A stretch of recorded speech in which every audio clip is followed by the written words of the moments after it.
sur la chaîne du Machon Meir pour une nouvelle émission. Et de nouveau, je suis en présence du Rav Ben Ishai. Shalom. Shalom Uvracha.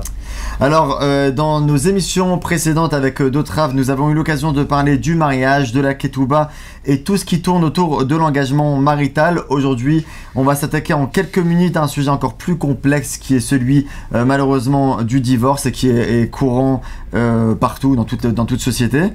Alors, selon la loi biblique, un couple marié n'est délivré du lien matrimonial qu'à travers la transmission d'un acte de divorce qu'on appelle le get, donné par le mari à l'épouse. Rav Ben Ishai, où cela trouve-t-il sa source dans la Torah, dans le texte? Alors, cet acte-là, l'acte du divorce qui s'appelle le get,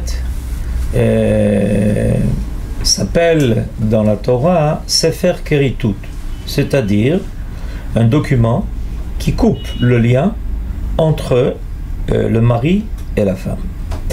Ve Natan Beyada Sefer Keritut. Alors, en réalité, la Torah met en rapport les deux processus.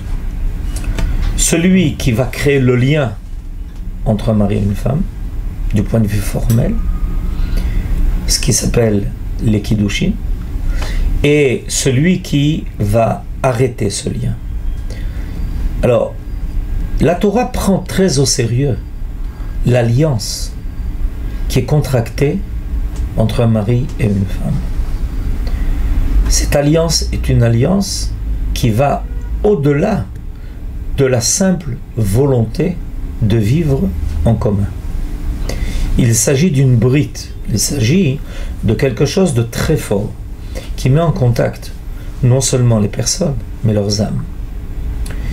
Et il y a une demande essentielle de la Torah de fidélité absolue à cette alliance entre le mari et la femme.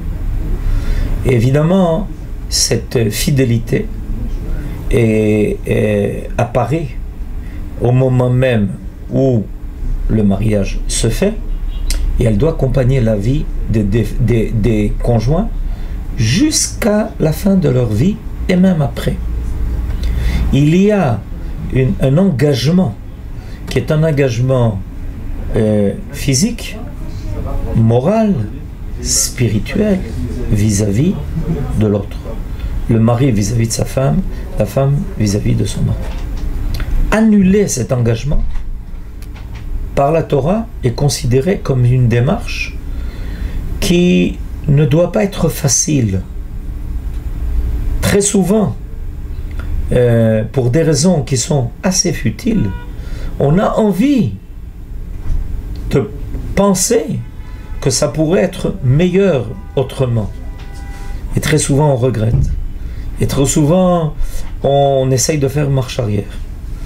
Et c'est pour ça qu'avant d'arriver à cet acte qui s'appelle le divorce, la Torah va encourager à rechercher quelque chose qui est très connu dans le peuple d'Israël, qui s'appelle Shlom Bayit. Shlom Bayit, c'est-à-dire la capacité de renouveler la communication, de refaire naître l'engagement, de lui redonner vie. Et il faut, comme vous l'avez dit tout à l'heure, on est désolé de voir combien aujourd'hui les divorces sont fréquents. Et c'est pas parce que les situations sont plus difficiles, c'est parce que le temps de réflexion, les efforts de récupération sont moins développés. Quand quelqu'un n'est pas content de quelque chose, il veut de l'immédiat, et il pense qu'en se séparant de son conjoint le plus rapidement possible, sa vie va devenir la meilleure possible. C'est une erreur. Et très souvent, on voit des gens qui finalement restent seuls et qui n'arrivent plus à retrouver une vie commune. Parce que si on a commis des erreurs et qu'on n'a pas pris le soin dans le cadre du couple de les réparer, il y a de fortes chances que nos défauts, nos erreurs, qui sont des erreurs très souvent de communication, de rapport vis-à-vis de l'autre, de connaissance de l'autre, vont nous accompagner toute notre vie.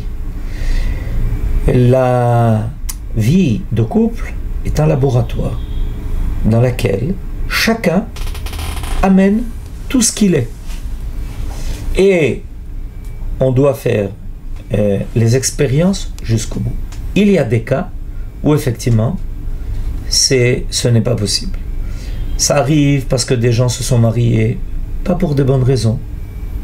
Ils se sont connus très jeunes et très souvent ils se sont mariés sans assumer les responsabilités. Le mariage est un endossement de responsabilités énorme qui réclame beaucoup de l'homme. C'est un travail. Et beaucoup de gens de nos jours ne sont pas prêts à des efforts. Des fois, des efforts qui sont difficiles, importants. Ils veulent une vie plus facile. Alors, en divorçant, ils pensent que la vie sera plus facile. Il est aussi question d'amour. Et évidemment, il est question d'amour. Parce que finalement, le lien le plus fondamental qui existe entre un mari et une femme va au-delà de la nature. Et c'est pour ça qu'on hésite. Et c'est pour ça qu'on doit réfléchir. Et c'est pour ça qu'on doit penser longuement avant de défaire ce lien, ce nœud. Parce que un homme et une femme qui se sont mariés, en réalité, sont arrivés à quelque chose qui dépasse la nature. Ça commence par quelque chose de naturel. Ça commence par des sentiments, ça commence par le besoin de l'autre, ça commence par la volonté de ne pas rester seul, ça commence par des choses qui semblent extérieures en réalité à l'homme, mais qui accompagnent l'homme. Mais finalement, profondément, en tout cela, se cache quelque chose de beaucoup plus essentiel. Ce que vous appelez l'amour, en hébreu, Ahava, qui a la même valeur numérique que le mot Echad. C'est-à-dire que cet amour, c'est ce sentiment qui arrive à faire de deux individus une seule et même unité, entité, où va se révéler quelque chose de divin qui va dépasser la nature. Effriter cela demande beaucoup de réflexion, beaucoup d'efforts. Il faut y réfléchir. Et le divorce, avec tout le processus qui l'accompagne, y compris le fait qu'il faut aller au Bedin, qu'il faut donner les raisons du divorce, qu'il faut passer par un acte religieux qui est très précis, très minutieux, qui ne peut se réaliser que par des spécialistes, des dayanim, qui vont mettre au point. Et on peut se demander pourquoi ne pas faciliter tout cela? Parce que précisément, il y a un lien ici qu'il faut défaire et qui n'est pas du tout facile à défaire. Une fois, quelqu'un m'a raconté, il travaillait au Bedin, qu'il a assisté à un divorce. 2 semaines après, il voit le couple qui avait divorcé revenir, en pleurs. Alors il dit, mais qu'est-ce que vous êtes venu faire? Elle dit, on a essayé 2 semaines et on ne tient pas. On est venu se remarier. Alors, il vaut mieux y réfléchir avant plutôt qu'après. Ben Chaim, merci beaucoup pour ces explications. On va se retrouver dans un petit moment dans la deuxième partie d'émission sur le divorce. Il y a encore plein de questions à ce sujet. Merci de nous avoir suivis. Évidemment, vous êtes toujours invités à commenter, à réagir à nos vidéos. Merci.